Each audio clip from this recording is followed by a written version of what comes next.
Oke, kita mulai.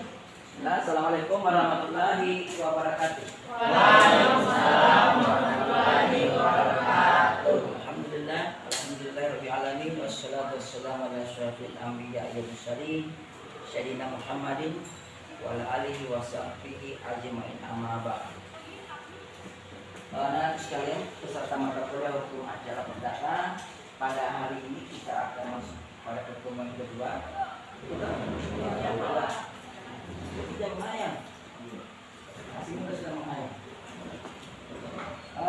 Hari ini materinya adalah kita masuk pada pembagian hukum perdata, kemudian kita masuk pada pengertian hukum acara perdata. Sebelum mulai, saya mau lihat semangatnya kalian. Selamat pagi. Pagi. USN bisa hukum, yes. Mulai minggu depan kita akan buat dulu olahraga kecil-kecilan sebelum mulai ya. Nanti akan saya bagikan videonya ke grup. Ada grupnya ini? Sudah masuk belum? Kalau tidak terang sudah masuk. Jadi komentar di situ. Kalau ada masalah komen bisa lihat. Ya. Nanti saya akan bagikan videonya di grup, nanti kalian belajar ya. Cuma gerakan tangan ya. Tapi susah. Ya. Tapi lumayan untuk mengasah otak, itu namanya senam otak ya. Nanti minggu depan kita mulai. Nah, sebelum mulai lagi masuk ke materinya, saya mau tes dulu nih. Saya cari informasi dulu siapa yang belajar, siapa yang belum. Pada materi lalu kan kita sudah bahas tentang pelaksanaan dari kekuasaan hakim atau? Iya. Sudah.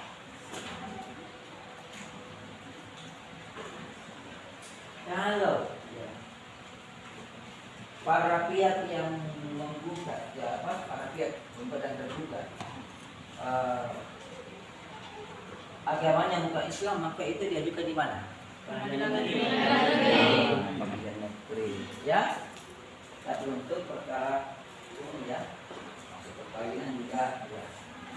Pengadilan negeri. Kalau pusat atau kekuasaan hakim tertinggi terletak di mana? Mahkamah Agung. Ya, oke lah. Oke. Paham yang minggu lalu. Sekarang kita masuk dulu pada pembagian hukum perdata.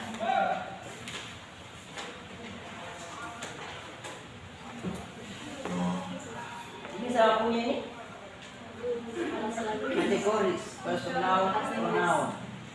Noun, keterangan dan adjektif, keterangan verb. What do you need to memorize? Important word. Ini bahasa apa ini? Berarti ini kalian semester 2 ya? Hah? 4. Ini yang sudah kuliah kalian? Ini? Kalian sudah kuliah ini? Kita lagi kalau sudah bersihkan. Dan kali kalau sudah kuliah itu, walaupun dosennya tidak suruh hapus, dia hapus sendiri ya. Dituliskan dulu penulisnya, baru keluar ruangan. Itu sudah namanya SOP namanya itu, tidak usah disampaikan. Itu otomatis. Jadi apa juga sih saya menghapus biar nama-nama waktu dan kata terasa waktu habis bukan lagi karena bicara itu cari dulu gak semuanya sih. Ada yang usah tidur? Ada yang punya sapi? Tidak punya? Ya, berarti nggak usah ambil itu di bawah.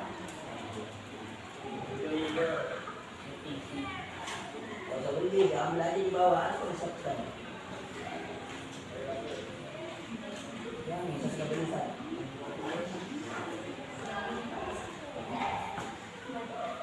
Nah, bagus. Jadi kita masuk pada pembagian hukum. Ini saya tulis supaya jangan lupa.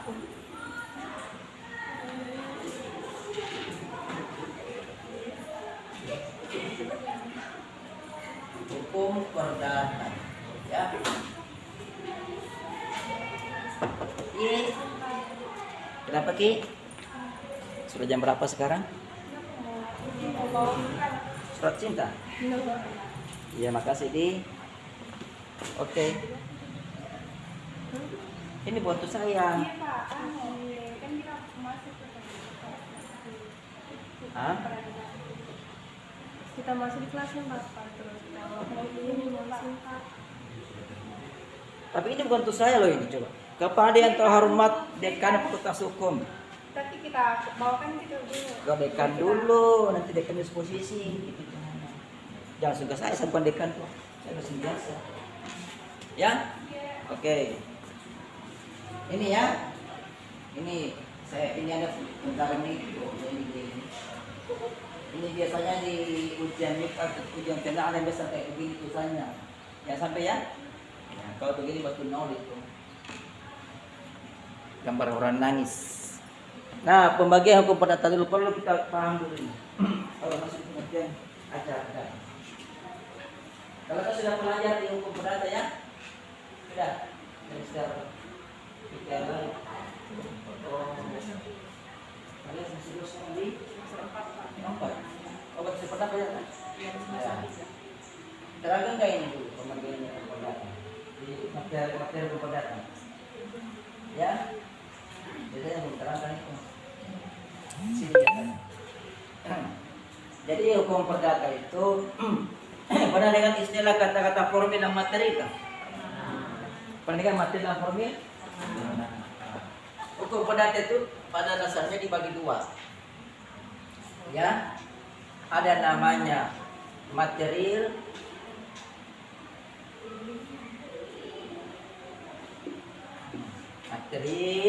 adanya formil.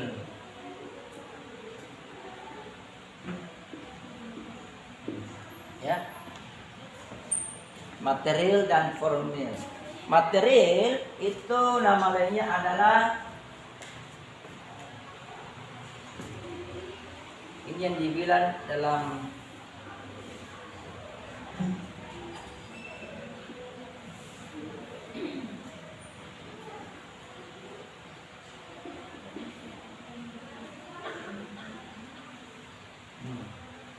hukum perdata dalam arti diam.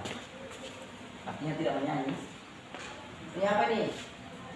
Formil ini hukum apa nama lainnya? Ini yang kita akan pelajari ya, semester ini sampai selesai. Inilah hukum acara perdata.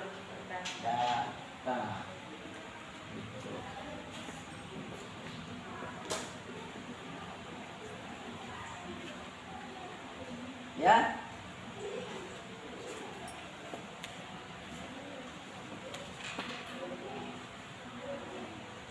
Ada materi, ada formil. Nah, mata kuliah kita inilah yang namanya hukum acara perdata atau hukum perdata formil. Kita bicara formil berarti formalitas. Ya. Ya. Kita akan bicara formalitas.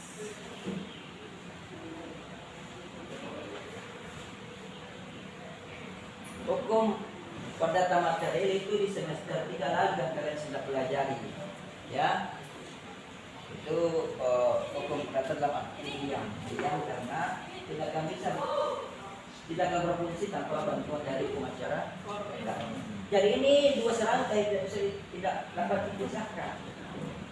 Ya, hukum material dan formil itu serangkai. Hukum apapun serangkai. Kalau cuma ada materialnya, pada ada formilnya. Kalau cuma kita ngomong hukum material, kalau tidak kita buatkan hukum formil. Jadi ini pendukung. Jadi formil itu mendukung material. Ya. Tanpa hukum formil maka material tidak ada guna-gunanya. Dia kan diam. Ya. Materi itu isinya adalah perintah-perintah. Ya. Tapi belum bicara masalah prosedur. Kemudian si materi misalnya dalam KUA perdata di sini sumbernya hukum perdata materi ada pada kitab undang-undang hukum perdata. Sumbernya, ya. Kalau banyak lagi maknanya masih ya lingkup hukum perdata materi. Contoh pasal 1338 KUH Perdata. Di situ menerangkan bahwa setiap perjanjian yang dibuat secara sah berlaku sebagai undang-undang bagi kedua belah pihak. Kata berlaku sebagai undang-undang itu artinya mengikat. Arti lebih hijaunya lagi bahwa perjanjian tidak boleh dilanggar. Perjanjian tidak boleh diingkari, dilanggar. Jadi siapa saja yang berjanji harus menepati perjanjian tersebut. Nah ini substansi dari hukum perdata materius atau hukum. Ya, supaya substansi ini tegak atau dijalankan oleh semua pihak maka dibuatkanlah namanya hukum formil, hukum acara perdata. Jadi ada perdata. Kalau tidak ada hukum acara perdatanya, walaupun di lapangan banyak melanggar perjanjian, orang tidak tahu mau kemana ini yang melanggar perjanjian. Sementara dalam hukum sendiri tidak kita main apa? Main apa? Main tangan. Itu main tangan. Kalau istri selingkuh main tangan boleh. Iya. Ya, itu main tangan. Ya, main tangan berarti main tangan laki-laki orang terus main tangan. Apa? Iya, main kelereng. Iya, main hakim sendiri. Dilarang oleh hukum. Apa itu main sendiri? Artinya, iya, dia jadi hakimnya. Iya, dia yang sendiri putus ke orang itu bersalah, jangan dia ambil, dia paksa. Ya, padahal misalnya dia boleh memaksa sesuatu pelaksanaan hanya negara melalui bantuan hakim bentuk. Hakim ada perangkat negara, ya, wakil negara. Atau apa bahasa hukumnya itu main hakim sendiri? Supaya kalian jangan salah sebut nanti karena kau jadi pengacara tidak boleh kita begitu. Ya, terus bahasa siapa? Apa? Belum ya? Ayo, belum pernah baca kan? Coba apa bacanya ini?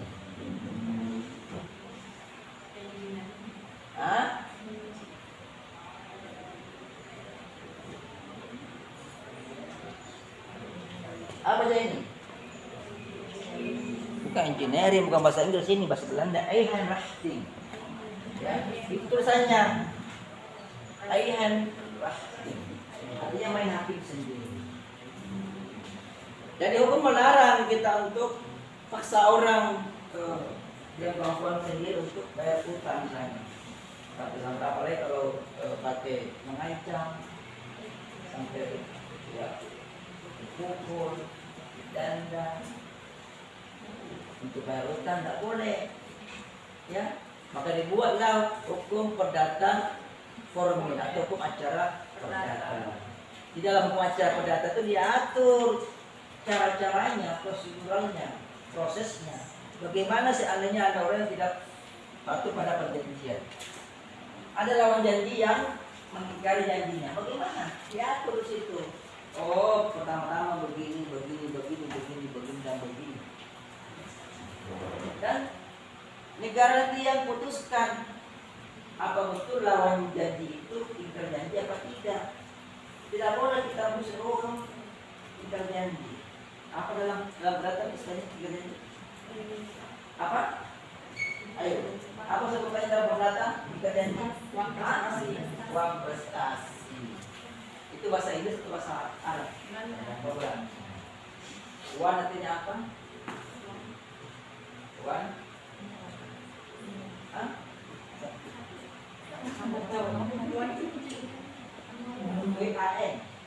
Ya, apa punya uang? Uang. Tetap punya uang. Uang prestasi itu ada ini, ada itu dua kata itu uang dan prestasi. Ya? Iya, prestasi apa? Janji. Ya, kewajiban. Ya. Prestasi kewajiban. Ya. Jadi ingkar kewajiban. Kalau orang terikat perjanjian punya kewajiban, toh? Iya. Berarti dia mengikatkan dirinya terhadap suatu perjanjian dengan orang lain. Apa kewajiban? Diikatkan dirinya untuk melakukan kewajiban. Karena kewajiban itulah yang kalau dilanggar dia tidak oleh hukum. Kalau perdata beda, ya. Ada prosedurnya. Kalau pidana kan melanggar hukumnya berarti kan di penjara. Ya, kalau perdata tidak, ya. Dan lembaga yang menyelesaikannya beda. Ya, kalau pidana kan ke polisi dulu. Kalau perdata nggak langsung ke polisi, nggak boleh ke polisi, langsung ke kemana? Pengadilan. Pengadilan apa? Negeri. Ya. Pengadilan negeri untuk kasus-kasusnya, ya, dan sesuai kasusnya, ya. Tuh, paham ya? Jadi sudah dari penyelesaiannya sudah bisa nggak diberikan pengertian apakah itu hukum acara perdata? Saya tidak akan mengulangi apa itu pengertian hukum perdata yang material. Karena kalian sudah pernah dapat itu, masa diulang lagi?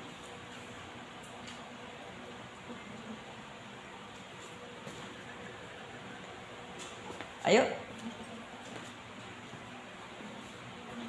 Ada yang bisa berikan saya gambaran sedikit aja? Bagaimana?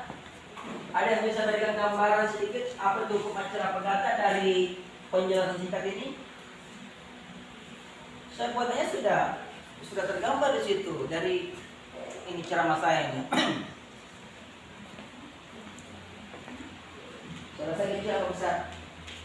Besar kan? Itulah. Tidak masa dengan kamera.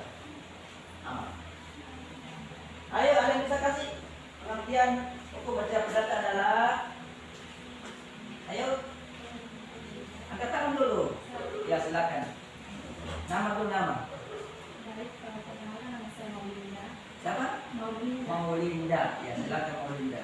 Jadi hukum acara perdata adalah aturan hukum yang penyelesaiannya diselesaikan, yang perkaranya itu diselesaikan di pengadilan. Oh iya, oke. Yang perkaranya diselesaikan di pengadilan. Ada yang lain?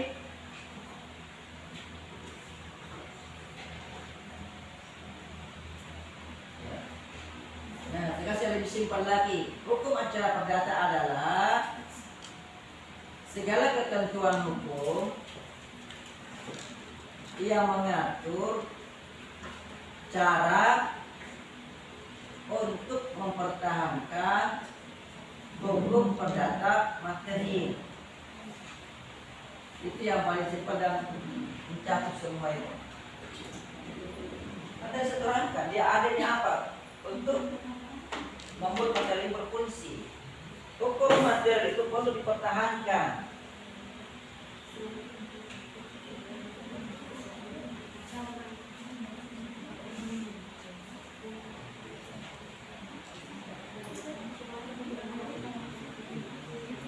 Yang terlambat mencatat nanti bisa lihat konten saya lagi. Inilah bagus kuliah di kuliah saya karena catat saya terlambat saya konten. Ya. Kalian tidak punya, coba agak sedikit modern lah kalian punya aktivitas. Rekam suara saya, kalau rekam. Suara saya direkam, kemudian harus direkam, cari aplikasi yang bisa merubah rekaman menjadi tulisan. Ada itu? Ada dong? Ya itu, rekam suara saya. Habis itu direkam, rekaman itu masukkan dalam aplikasi itu, dia akan merubah menjadi teks. Tulis. Sekarang ini di zaman-zaman generasi ini enak, kuliah di zaman saya harus setengah mati. Di zaman saya tuh ini kan kalau saya menulis ini kan. Saya tidak tentara mana A, mana C, mana N, mana N, mana U, mana N, tidak. Kalian sekarang. Dan justru karena kehilangan kalian itu yang membuat kalian terus terang jujur dari segi kualitas dibanding kita yang dulu di bangsa ini. Karena dengan canggihnya teknologi sekarang kalian malas membaca. Malas menulis. Padahal menulis sebenarnya itu bagian dari transkripsi ilmu. Kalau menulis kan harus dibaca kan? Kalau pulang ke rumah kalian baca lah, kalian tindakan. Saya dulu menggunakan cara itu 3 kali. Di kampus saya selesai dengan cetak ayam. Pulang ke rumah nggak ada lagi. Tapi kalau dapat terus-terusannya, terus tangan, tidak biasa tidak. Ya jangan kalau saya kasih terus tangan ya, cuma supaya itu belajar membaca, ya, membaca dan ini. Ada pertanyaan sampai sini? Nah, saya kalau ada pertanyaan saya mau bertanya lagi. Mengapa sih hukum acara perdata itu menegakkan hukum materi? Mengapa? Karena ya jawab bagus karena hukum perdata materi tidak menjelaskan bagaimana cara mempertahankan hukum perdata materi itu. Apalagi itu alasan pertama. Catat ya. Jawabannya jatuh dua tadi. Mengapa hukum acara perdata perlu menegakkan hukum perdata materi? Nah, dijawab sebenarnya tadi. Sandi.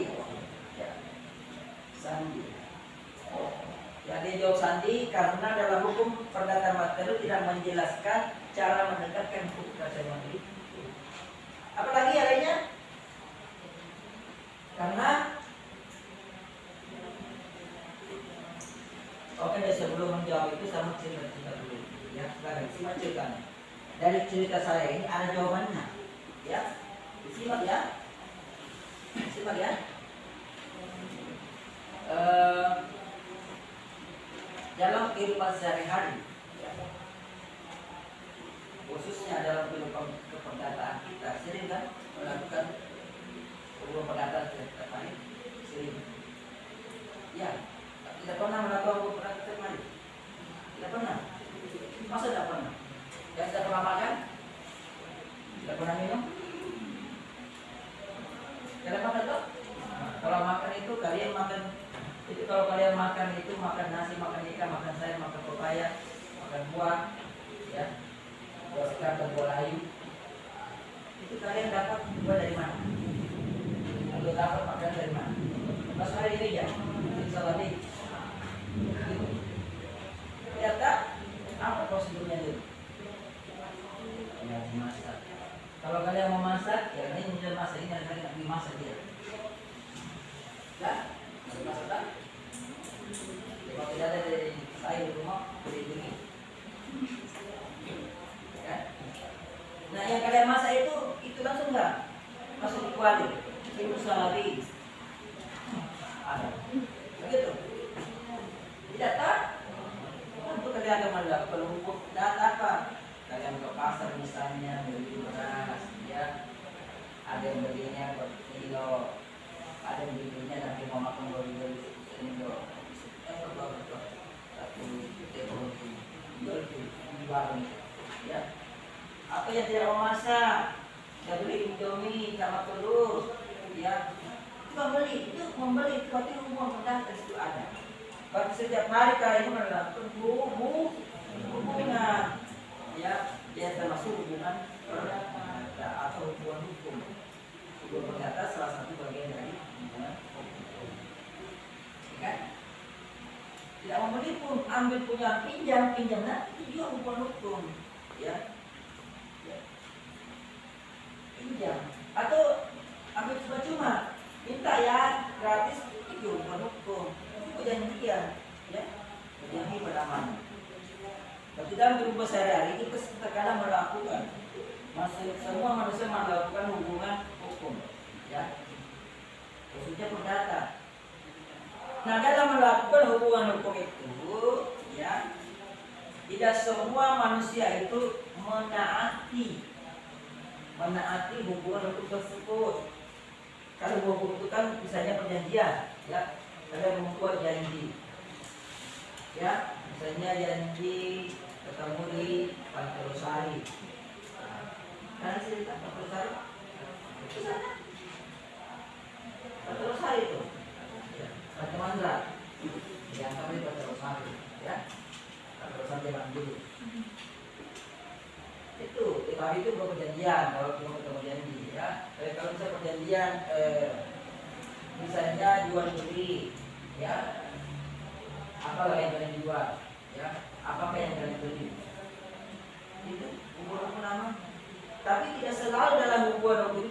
pernah mulus. Ya, terkadang bahkan banyak di antara kita yang tidak menjalankan hubungan istri bagaimana mestinya. Misalnya berjanji akan mengembalikan sesuatu yang dipinjamnya, tapi tidak kembali. Untuk sehari tidak kembali, untuk 2 hari tidak kembali, apalagi punya pulpen. Jadi tidak kembali, ya kan? Atau ada yang pinjam HP temannya, ya, telepon. Setelah 2 hari dia alasan tidak ketemu temannya, di waktu sampai bertahun-tahun dia dikembalikan. Itu bukan hukum.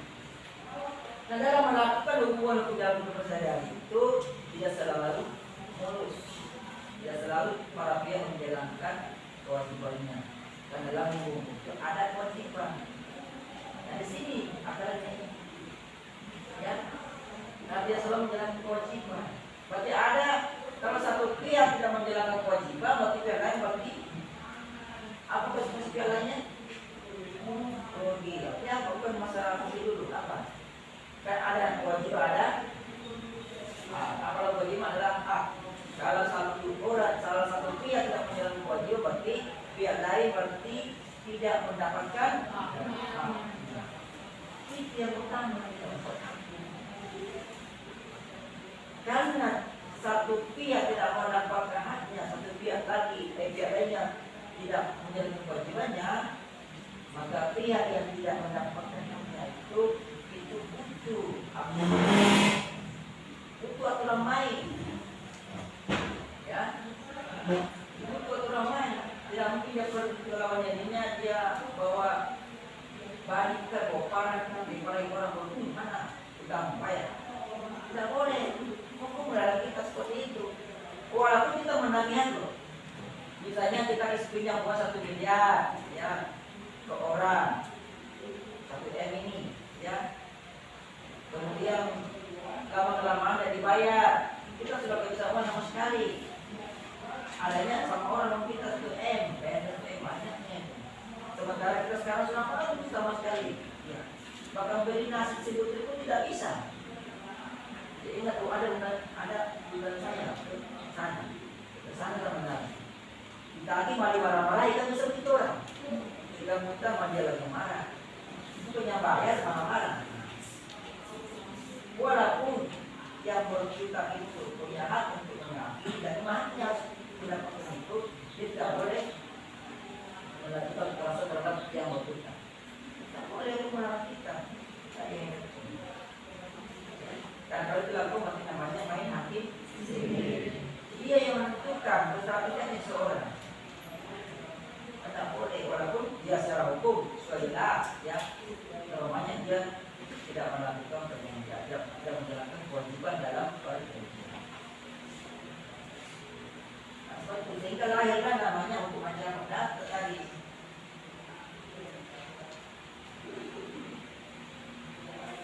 Itu untuk mencegah apa itu? Tadi yang punya 1 M, dia karena ada larangan hukum, dia tidak memaksa dia kekerasan. Kalau kita melakukan kekerasan terhadap orang untuk menagihkan, namanya apa? Namanya? Ya, menagih sendiri itu. Jadi alasan kedua, mengapa hukum acara perdata mengapa hukum acara perdata perlu menagihkan seperti karena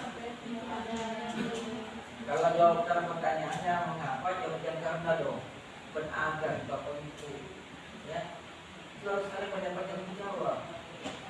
Jadi dalam tujuannya apa? Harus jawabnya itu. Ya, ini cuma jadi saja tapi fatal gitu. Mengapa? Untuk menghindari Itu kalau pertanyaan mengapa, jawabnya karena mencegah ayah rating, karena mencegah ayah rating atau main hakim sendiri itu. Kemudian apa tujuannya itu dibuatnya hukum acara perdata atau hukum perdata formil? Apa tujuannya? Kan tinggal lupa saja tadi karena lupa kata-kata menjadi untuk mencegah ayah rating. Ulang kali saja itu. Itu tidak ada paham.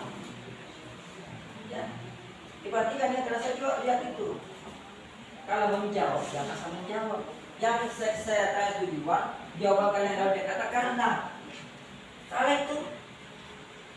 Walaupun kita bukan berusaha bahasa Indonesia, tapi tetap mengikuti kaidah bahasa Indonesia dalam berbicara, dalam menjawab. Kalau pertanyaannya, apa tujuan dibuatnya acara perdata? Tujuan perdata, jawablah tujuannya untuk menjaga NFI. Itu. Nah, pertanyaan lebih jauh lagi. Mengapa hukum melarang NFI? Indikasinya lagi. Mengapa hukum melarang NFI? Kita punya ini. Bingung. Ini aku ini merek bagus.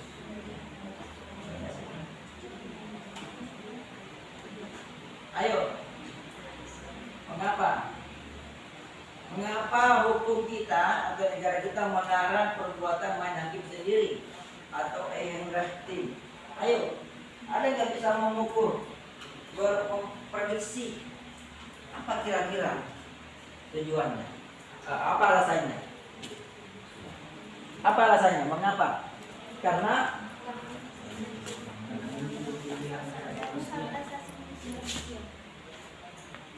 melanggar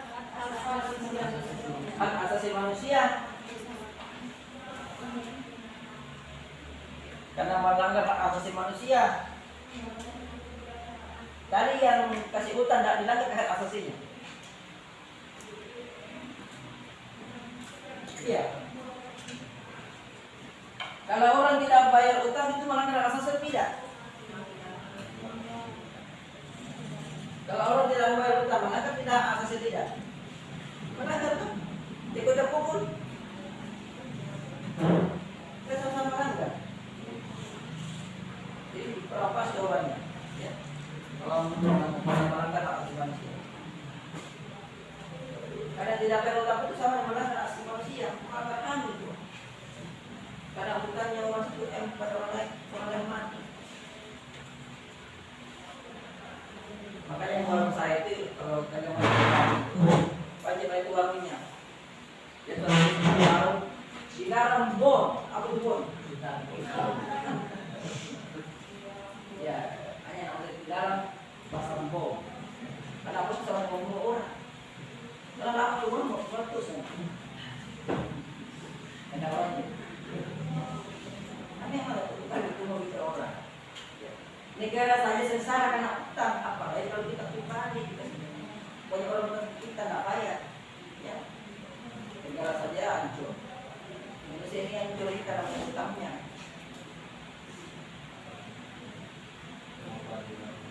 Mengapa negara atau hukum melarang rafting?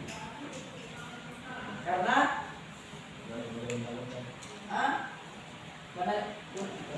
sudah negara sudah hukum itu. Apa yang mengaku kebenaran rafting? Karena ayo berpikir lebih lagi lah, apa alasannya? Ada dampak, bawa ke dampaknya. Dampak kalau rafting ini dibolehkan, contoh, kamu siapa? Siapa? Adriansa. Kamu? Sali.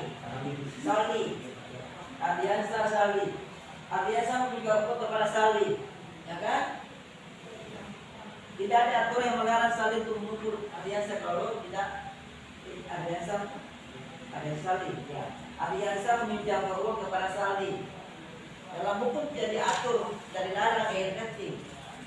Adriansa melarang Sali marah-marah.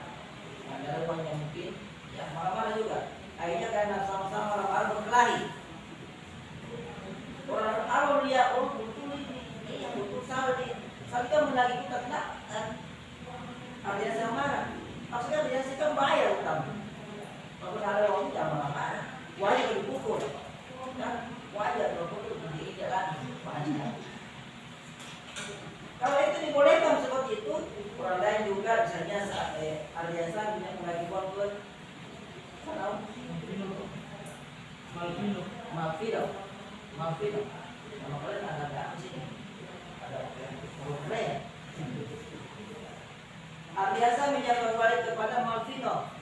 Sama kejadiannya. Sama nyoba mobil ada kumpul lagi. Akhirnya kan dihukum ini aliansa banyak yang orang yang tidak kerutan. Lalu si saudaranya, lalu ibunya. Kenapa cika? Bisa dihukum kalau tidak kerutan. Berapa kamu? 5.000 cik. Kali wali mana? Mesti kita balas. Memang gimana saya hidup orang? Nah, begitu saling balas memalas. Apa terjadi? Apa itu cinta? Apa? Nah, sudah kan namanya. Efeknya apa yang terjadi kalau semua balas? Iya, perang itu dalam bahasa ini apa namanya? Ya, akan terganggu iya, akan terganggu ketertiban umum. Huru hara akan tercipta kalau itu tidak dicegah, itu tidak dilarang. Huru hara dari negara itu, akhirnya negaranya hancur. Ya, dalam bukan perang dengan negara lain, tapi perang dengan diri sendiri. Hanya terkotak-kotak, ya, perang semua. Makanya aja apa? Dia berlaku hukum negara dan hukum apa? Hukum rimba. Yang kota yang mana? Yang bertujuan perbuatan lawan. Yang lemah dia diam saja. Nah kalau hukum ini tidak, dia lemah sama kuat sama kedudukannya. Yang kuat tidak akan melintas dan lemah. Dia lemah tidak akan berbuat lagi kepada yang kuat. Ya, kenapa sama dua sama? Dia lemah, dia kuat, kita akan tetap diberikan ganjaran hukum kalau dia melakukan pelanggaran baik perdata maupun pidana. Kalau perdata dilakukan digugat di pengadilan, ribet pengadilan. Nah, membuat di pengadilan itu aturan sini diatur dalam acara perdata, diatur dalam HUR dan LBI. Jadi kita masih menggunakan peraturan acara perdata itu peninggalan Belanda. Kita masih suka, masih senang, masih bangga menggunakan peninggalan Belanda, orang bule itu. Ya, ya orang bule. RBG dan HIR, ya, RBG, Raksasa Budi Manusia. Ya, HIR apa HIR kepanjangannya? Nanti cari di buku, ya, HIR. Masih menggunakan itu, ya. Kalau orang mau mengajukan gugatan, karena kemana kita digugatan? Ke Pak Desa kan? Ke Pak Lurah kan? Atau ke Pak Bupati? Ya. HIR sudah menjawab di dalam pasal 118. Ya. Gugatannya dilayangkan kepada Ketua Pengadilan Negeri, di mana para pihak berdomisili. Ya, 123 nanti baca pasal 128A. Yang kedua adalah pasal di dalam RBD. Kalau tidak pasal, tapi saya sama. Maka saya tergantung menggunakan ayat saya. Dan apa yang diatur dalam ayat itu tidak dikeluarkan dalam RBD, hanya tidak pasal. Apa tujuannya? Dalam perdata masih kita ingat, kalian bisa ingat perdata pembagian golongan, masih ingat? Ya, masih ingat golongan? Saya yakin pasti lupa atau tidak pernah ajarkan kita harus ya. Itu pada dulu dia membagi hukum acara perdata bagi dua peraturan, RBG dan HIR. RBG diperuntukkan untuk kita di sini orang Sulawesi. Ya, HIR diperuntukkan untuk orang Jawa. Tradisinya sama. Apa yang mau mereka gaungkan? Ya. Mereka ingin mengkotak-kotakkan antara orang Sulawesi dan Jawa. Itu Sulawesi. Antara orang luar Jawa dan orang Sulawesi. Jadi orang Jawa itu sudah di primadona. Oh, nak HIR dianggap HIR lebih bagus. Sama sih. Ya, sama. Nah setelah merdeka ini ya bukan lagi perbedaan antara HIR dan RBG, semua sama, ya. Jadi itu alasannya ya, ada dua alasan saya tadi sampaikan. Coba ya, alasan pertama apa? Mengapa hukum acara perdata perlu menegakkan hukum perdata material? Apa yang pertama alasannya? Karena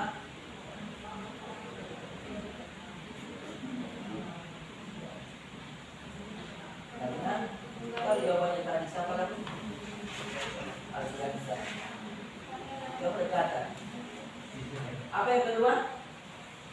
Karena jangan bilang kalau jawab pertanyaan mengapa jangan tanya, jangan jawab dengan kata untuk itu pertama kali.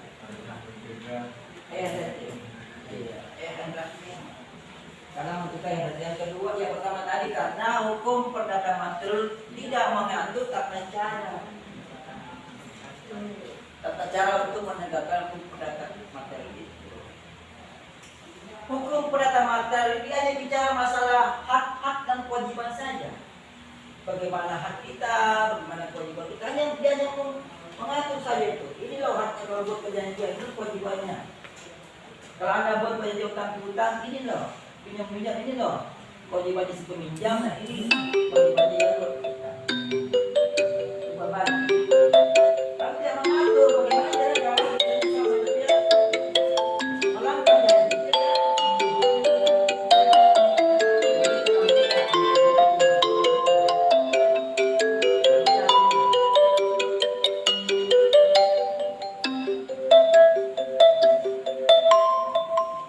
WA.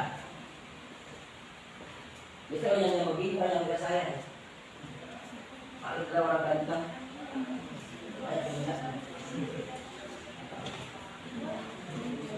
gitu ya. Jadi ya seakan ini pembuat undang-undangnya bagi penduduknya masa diisi dia pula. Ya. Tetapi ada tapinya. Hukum perdata materi yang diatur dalam KUH perdata itu sebenarnya ada kesalahan itu di buku 4-nya. Diatur masalah pembuktian. Nah, semuanya kita undang-undang hukum perdata itu murni, seharusnya itu murni hukum perdata materi. Tapi di buku 4-nya malah diatur pembuktian. Ya, itu kesalahan itu ya. Ada sejarah yang mengapa ini seperti itu ya. Intinya karena di dalam orang Eropa itu ingin melindungi hak-hak individual. Kalau saya diatur saja di acara perdata, tapi ya, seperti itu. Ada pertanyaan? Ada? Silakan. Mengenai tentang utang piutang itu Pak, ya perjanjian. Pertanyaan saya mengenai yang kita bahas tadi terkait utang.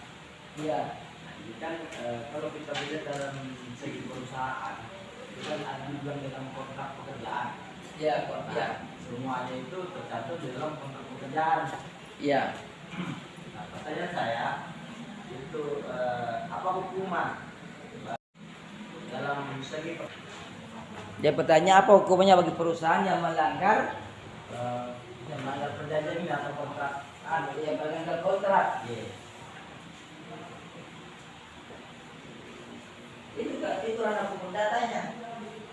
Di dalam hukum materi sudah dijelaskan. Jadi itu bukan kajian perdata. Kalau Anda tanyakan prosedurnya, itu baru ini kan bicara form, ini kan prosedur. Jadi dari saya tambahkan dalam perdata sebelumnya. Ya, tadi kamu tahu apa hukumannya. Ya. Kalau apa hukumannya ditentukan dalam hukum materi. Ya. Jadi bagi siapa yang melanggar perjanjian, ya, dalam hukum perdata materi kita sudah tentukan hukumannya. Ya. Hukumannya itu bisa bayar denda, bisa pembatalan perjanjian, ya, bisa ganti rugi. Jadi kalau perusahaan tidak mengenakan hukumannya, Perusahaan. Nah, di situ baru kita gunakan hukum formil. Ya. Ini kan begini, kalau kita misalnya ambil kasus tidak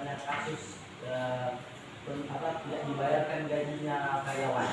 Iya. Nah, dalam undang-undang itu pidananya 1 tahun paling minimal 1 tahun penjara dan denda 100 juta dan paling banyak 4 tahun penjara dan denda 400 juta Kalau perusahaan tidak membayarkan gaji dalam undang-undang ketenagakerjaan.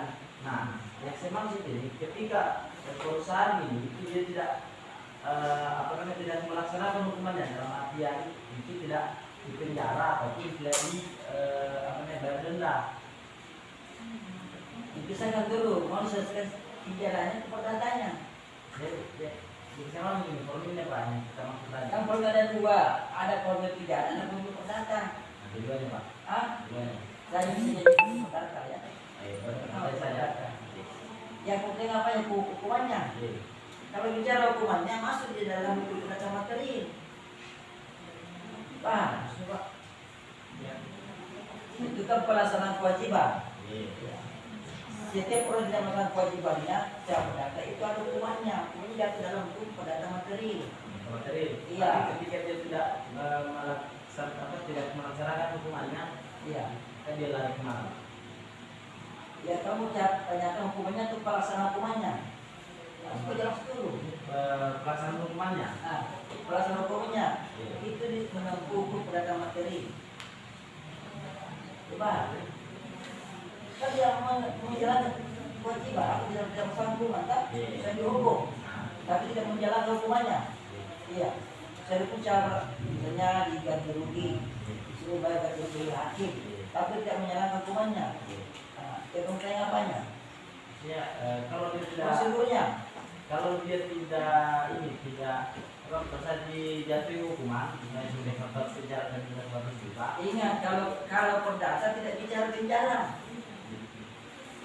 Maka saya bilang juga. Jadi kalau bicara perdata jangan bicara penjara. Perdata tidak ada hukuman badan. Penjara itu hukuman badan.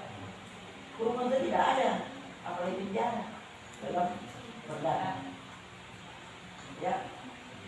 Yang tadi yang kamu tadi itu ada sanksi pidananya karena itu sudah pidana itu memberikan sanksi pidana juga harus pelanggar.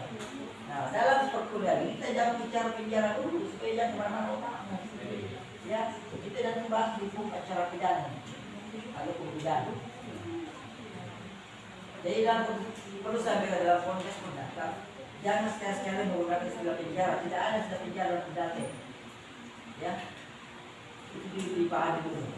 Jadi hukuman dalam perdata apa saja Pak? Itu ada sesuatu denda, ganti rugi, pembatalan. Ya. Ceritain dari perdata. Iya, bisa ganti rugi ya, dan bisa bayar bunga, bisa pembatalan perjanjian. Seperti itu hukumannya. Tapi kalau masalah bagaimana cara menjalankan itu masih di sini menggunakan koordinasi. Nah, pertanyaan tadi terlalu tinggi, perlu sampai secara materinya. Yaitu pelaksanaan putusan namanya. Jadi bagi perusahaan yang tidak menjalankan putusan ada tata caranya di dalam hukum acara perdata kita. Saya belum bahas hari ini karena jangan ke sana. Saya tidak mau melompat-lompat pembahasannya nanti kita malah setengah mati. Ya, jadi ibaratnya kita ada tangga, ada 1, 2, 3 sampai 1. Tidak boleh mulai ke atas. Ya. Tidak boleh. Itu nanti di ayat perundang itu pelaksanaan putusan namanya. Ada yang lain? Ayo, yang lain yang terkait dengan ini. Kita baru masih berkecimpung di ayat ya, pengertian pemanja perdata. Ada? Tidak ada? Itu ya, saya lagi jangan sekali membawa pikiran Anda bahwa perdata ada penjaranya. Tidak ada. Tidak ada. Perdata itu bicara kalau hukuman perdata itu juga ganti rugi, pembatalan perjanjian, ya. Apalagi denda, bunga, penyitaan itu kehukuman, jaminan itu. Nanti kalau kita bahas kalau itu, jadi harusnya perkara ini kan harusnya ini SKS ini harusnya juga kayak itu dengan sini, harus seperti pembuktian, ya.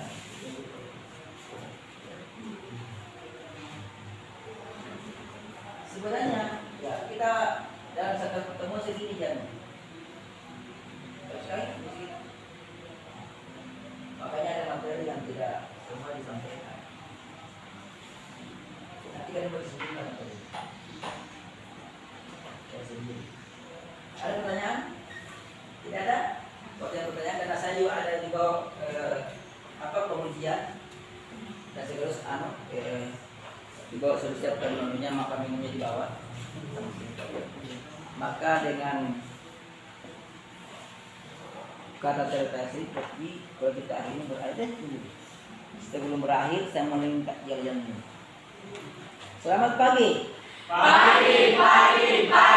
USM bisa, hukum yes. Minta layak kayaknya penutupan kuliah kalau ada tugas.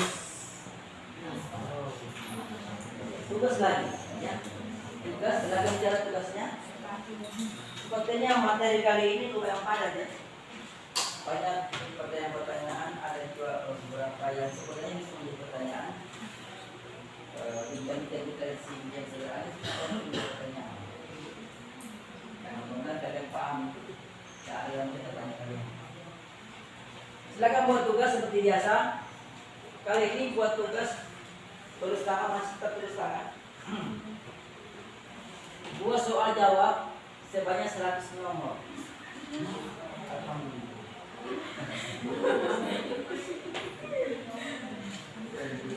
Ingat ditulis di kertas sembarang, asalnya tulis di kertasnya warna hitam. Kalau tidak ada warna hitam kan? Tolong gunakan buku yang bagus, yang mampu saya baca, yang tebal-tebal tulisannya, yang tintanya terang, benderang, ya, yang tintanya terang, yang paling tinta yang lesu, yang paling tinta yang loyo, ya. Sebelum live start. Buat soal jawab 100 nomor, tulis tangan. Soalnya Pak boleh ulang. Ya. Oh iya, silakan ulang-ulang. Karena kamu tidak putar nomor itu kan. Jadi kalau kalian mau coba punya divisi kuno saja, tapi diulang-ulang sampai sekali. Huruf kapital ya. Tolong huruf kapital. Huruf kapital semua. Ya, apa kapital kan? Besar semua. Bukan tulisan yang besar. Ya. Ya. Ini terusnya. Ya. Tahu tak?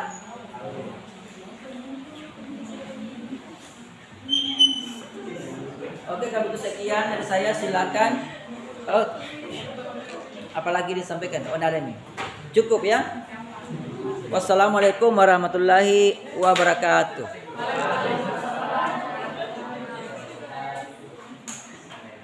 Silakan.